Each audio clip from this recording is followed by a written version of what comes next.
Vous êtes très très partagé sur les réseaux sociaux, autant à Twitter, c'est quasiment du 50-50, et là sur Facebook, on est sur 74% de non. Non, la SNCF n'est pas la pire entreprise du pays.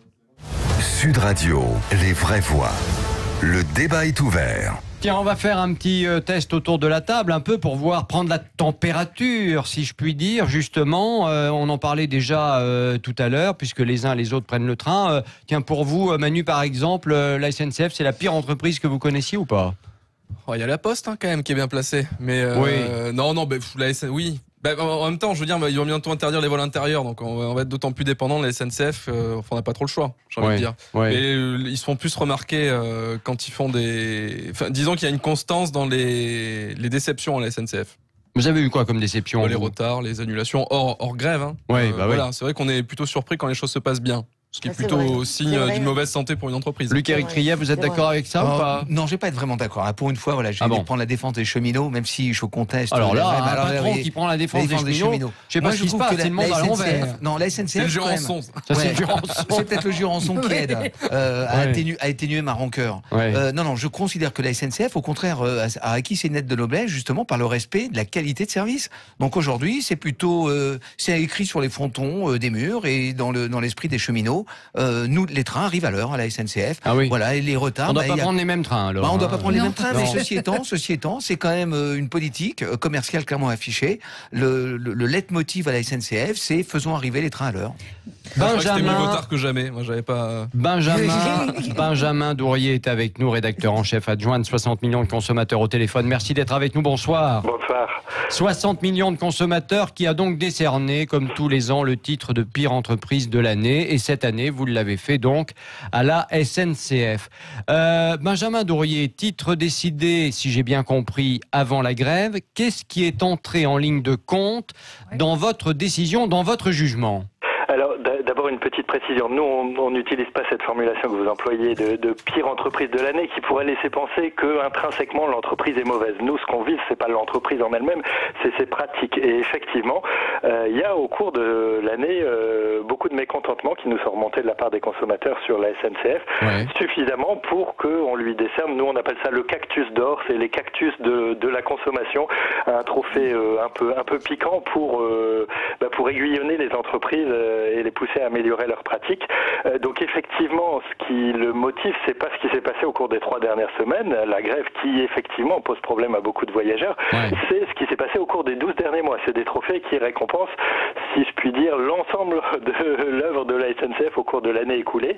Alors parmi ce qu'on lui reproche, ce qui nous remonte des consommateurs, puisque c'est ça sur lequel on s'appuie, il y a par exemple la disparition assez rapide des guichets SNCF. Quand on veut acheter un billet, ça devient de plus en plus compliqué d'avoir un être humain en face de soi. Oui, Internet. Il faut aller au guichet automatique, effectivement, dans les gares. C'est dans tous les domaines. Les machines automatiques, c'est bien, Internet, c'est bien, mais ça répond pas à toutes les situations ni aux besoins de tous les voyageurs. Donc la SNCF va parfois un peu trop vite en la matière, d'autant que si on n'arrive pas à acheter un billet, si la machine est en panne, généralement il faut le payer plus cher à bord parce qu'il y a une surtaxe, le tarif de bord, quand on le paye au contrôleur. Donc ça fait partie de l'exaspération des consommateurs. Autre exaspération, les nouvelles cartes de fidélité de la SNCF, elles ont été complètement repensées, refondues au printemps dernier. Et c'est vrai qu'il y a beaucoup de consommateurs qui nous disent qu'ils ne s'y retrouvent pas, que les anciennes cartes étaient plus avantageuses, que ça aboutit à des augmentations de tarifs. Donc ça, c'est un autre grand volet de mécontentement vis-à-vis de la SNCF cette année. Et puis, bien sûr, il y a de façon un petit peu plus régulière des mécontentements qu'on avait déjà les années précédentes sur, vous venez d'en parler, les retards, les tarifs où c'est toujours très compliqué, on a toujours du mal à y voir clair. Donc ça fait partie de ce mécontentement un peu plus important cette année contre la SNCF que les années précédentes. Vous recevez combien de plaintes en moyenne chaque année en ce qui concerne par exemple la SNCF ou chaque mois ?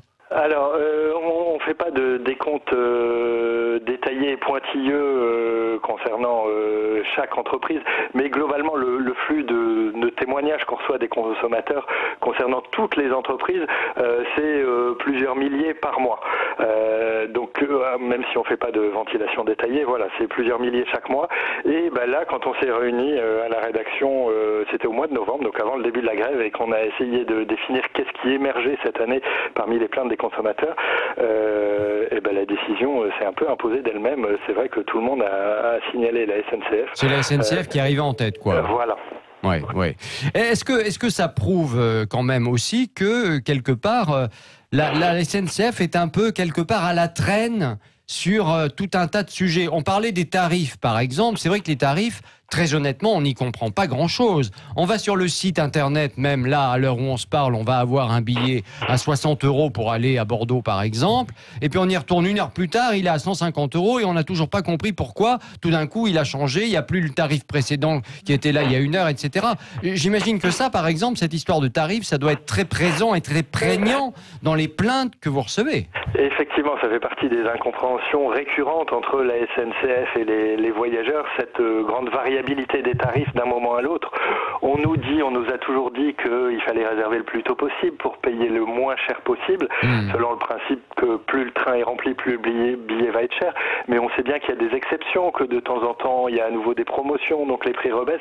Donc ça fait partie effectivement des incompréhensions récurrentes entre les voyageurs et la SNCF, d'autant que globalement, le prix des trajets de grande ligne, notamment les TGV, peut être parfois extrêmement onéreux. On le voit chaque année au moment de l'ouverture des réservations pour la période de Noël, qui se produit généralement au mois d'octobre. Généralement, en l'espace de 48 heures, nous, on a plusieurs dizaines voire centaines de messages de consommateurs mécontents qui nous disent « mais c'est pas possible, les trains viennent d'être ouverts à la réservation et on est déjà à un prix maximum, comment je vais faire pour me payer ces billets de train pour rentrer en famille à Noël ?» Tiens, Benjamin Dourrier, la SNCF, est-ce que c'est une des entreprises de transport en Europe, par exemple, qui est l'une des plus chères, des plus élevées au niveau des tarifs ? Alors c'est vrai qu'il y a un classement qui avait été réalisé il y a 2 ou 3 ans par un comparateur de prix qui avait placé la SNCF au 5e rang des compagnies les plus chères sur une trentaine de compagnies en Europe. Oui. Donc effectivement... Bon, après tout le monde n'a pas un TGV non plus. Voilà, c'est ça. C'est à relativiser avec l'ampleur du développement de la grande vitesse qui est différent forcément d'un pays à l'autre.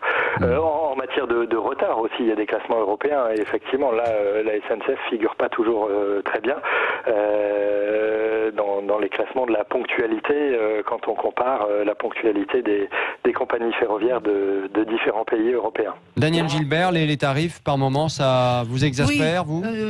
Oui, enfin parce qu'on n'y comprend rien, que c'est toujours un peu cher. Mais pour les retards, moi j'ai souvent, comme je prends souvent quand même le train. Alors moi une fois c'était parce qu'il y avait une vache sur la voie. Alors donc on a attendu pour un trajet d'1h03, et on a fait le double à cause de la vache. Oui. Ah, mais des c'est vrai choses comme ça. Non, mais c'est vrai que quand il y a des drames, par exemple sur les rails, parce que bon, des fois c'est un animal qui est percuté, etc. Oui. Et forcément ça change tout parce que il faut changer le conducteur du train à chaque fois. Ça prend énormément de temps parce qu'il peut être choqué, etc.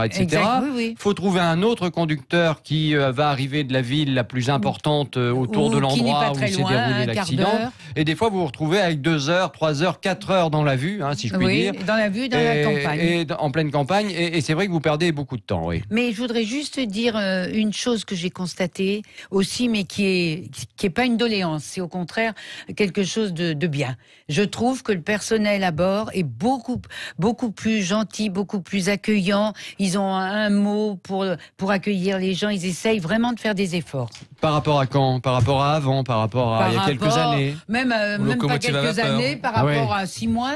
Même par rapport à 6 mois, moi j'ai remarqué un changement et ils sont beaucoup plus... Bon, en même temps, ils n'ont plus rien à faire. Moi, je les vois jamais travailler. Donc, pardon, mais ils sont dans le des train. fois, on est vérifié. Ils passent... Non, on n'est pas vérifié. Parce que aujourd'hui, quand vous prenez le train, par exemple, dans des gares comme la gare Montparnasse, eh bien, vous arrivez avec votre billet, vous scannez votre billet, vous rentrez dans le train, et après, on vérifie plus rien. Donc, vous avez juste des gens de la SNCF qui passent à un moment dans la rame en disant bonjour messieurs, dames, si vous avez besoin de quelque chose, vous nous le dites. Au revoir.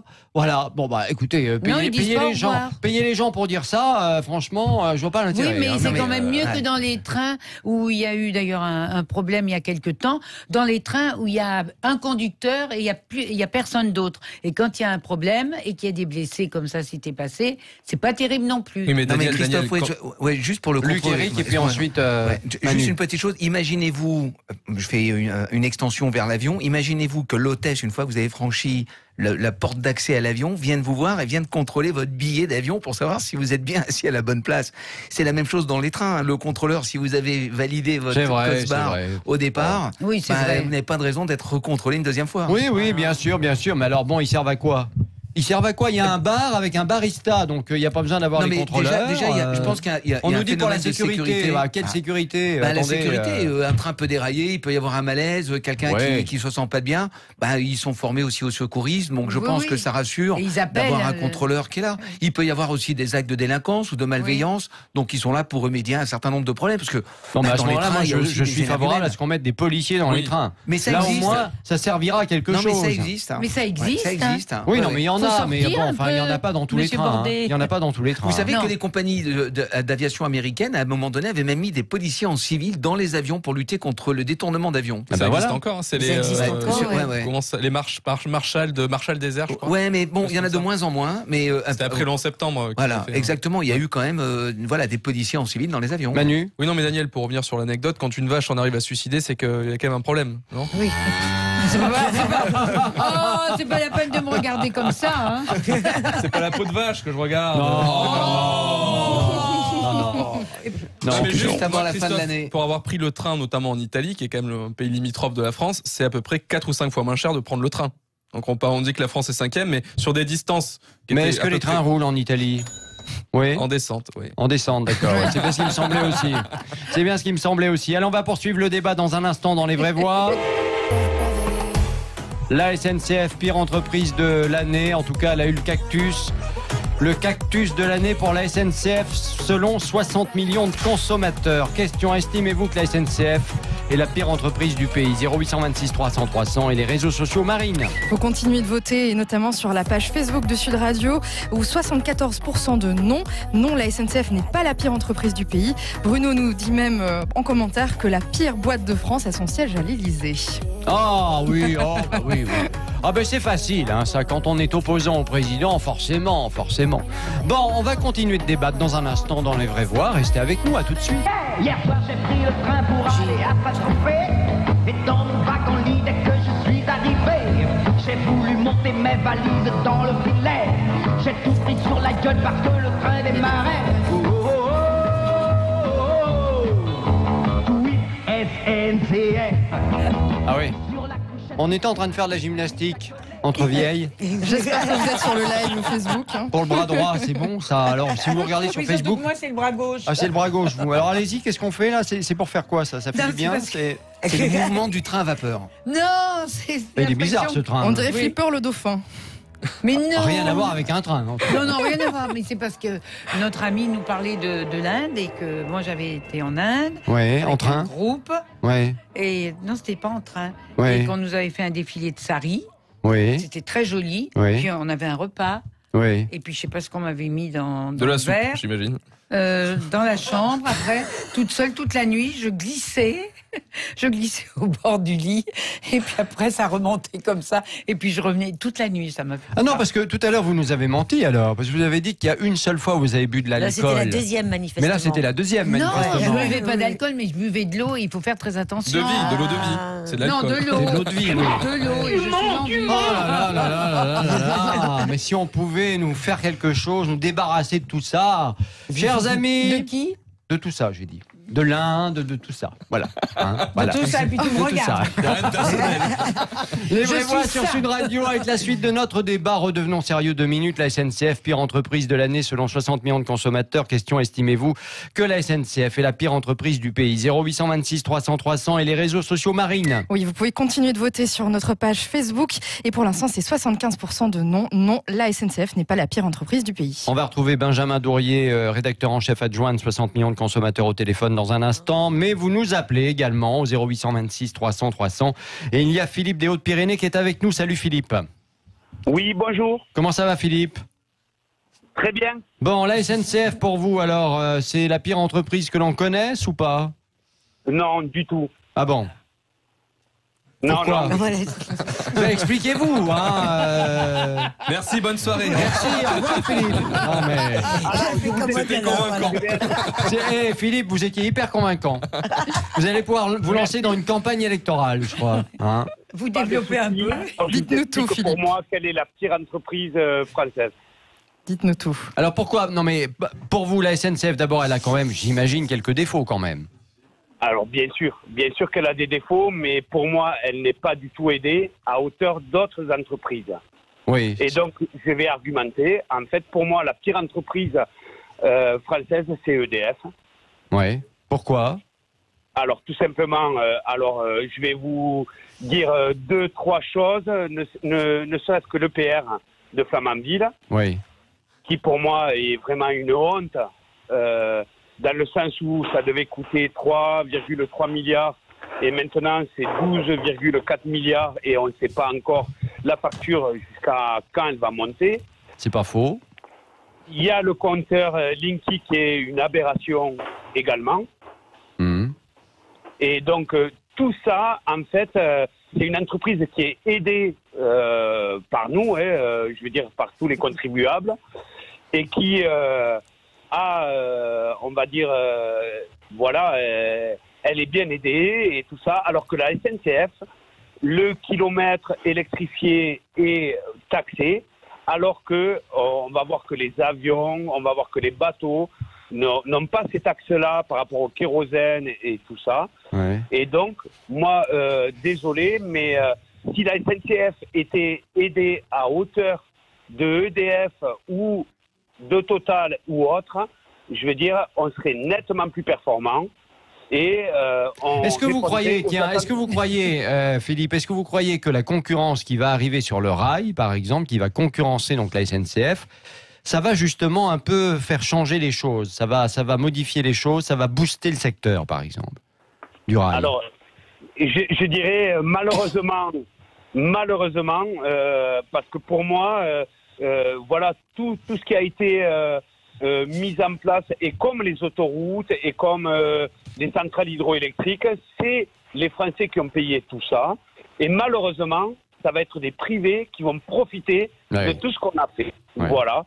Ouais. Et donc, moi, désolé, mais si, au lieu de chercher le profit, on aidait le service public, eh bien, forcément, tous ces milliards-là, notamment Flamanville et tout ça, si c'était réintroduit dans la SNCF, les petites lignes ne seraient pas coupées et le service public serait vraiment à hauteur des attentes des usagers.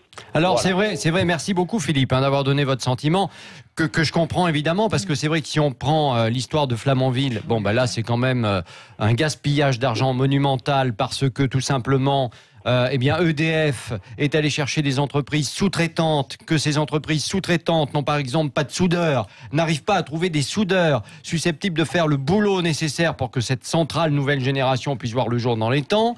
Plus ça recule, et évidemment plus ça nous coûte cher, puisque à chaque fois il faut rajouter du temps, il faut rajouter du matériel, etc., etc. On n'en sort pas, donc je comprends bien ce que vous voulez dire. Et après, au niveau de la SNCF, c'est vrai qu'on pourrait se dire, bah, tiens, s'il y avait un changement de politique, on le disait tout à l'heure, les guichets automatiques qui remplacent les gens derrière, les guichets comme autrefois, etc., etc.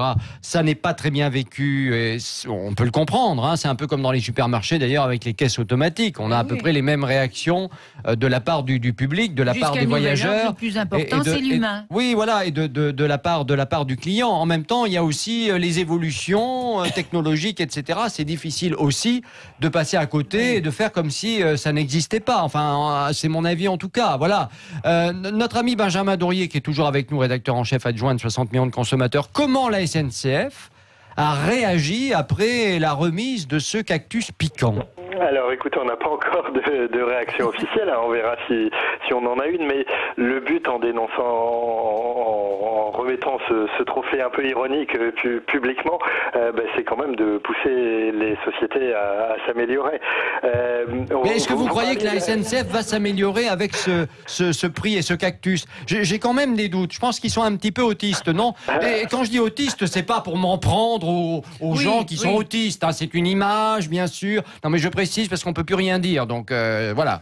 Non mais vous voyez ce que je veux dire. Bon. Alors on parlait de la concurrence à l'instant, en se posant la question, est-ce que ça va pousser la SNCF à s'améliorer, oui ou non? J'aimerais bien pouvoir donner une réponse tranchée à cette question, mais malheureusement, il y a du pour, il y a du contre. S'il y a des concurrents privés à la SNCF, effectivement, ça peut pousser la SNCF à améliorer sa qualité de service, à être plus ponctuelle, à avoir des trains plus propres. Effectivement, ça la pousse à s'améliorer. Mais en même temps, il faut aussi constater qu'un certain nombre d'évolutions actuelles qui déplaisent aux consommateurs ont déjà pour motivation la préparation de l'ouverture à la concurrence. Quand la SNCF ferme des guichets, c'est aussi pour faire des économies et donc pour être plus compétitive et donc pour être plus compétitif face aux futurs concurrents. Donc effectivement, ça va être intéressant ce qui va se passer avec l'ouverture à la concurrence, mais c'est bien difficile de prédire si ça va tourner dans un sens favorable aux consommateurs ou défavorable. Quelles sont les autres entreprises qui avaient été récompensées, si je puis dire, par vos soins les années précédentes? Alors, à l'instant, vous évoquiez EDF. Alors, on n'a pas eu EDF dans notre palmarès, mais l'année dernière, c'était Engie, donc le grand concurrent d'EDF, le fournisseur de gaz, mais aussi d'électricité, qui avait obtenu le cactus d'or pour des pratiques de démarchage très, très contestables, puisqu'on avait énormément de remontées de consommateurs qui se plaignaient des démarcheurs d'Engie, d'abord qui étaient très, très insistants, et puis qui racontaient parfois n'importe quoi en prétendant que Engie avait racheté EDF. Oui, carrément. Je pense qu'on avait tapé juste l'année dernière, puisque même si c'est bien sûr sans lien avec ce cactus qu'on avait remis à Engie, mais dans les mois qui ont suivi, Engie a écopé de plusieurs grosses amendes pour ses pratiques de démarchage contestables.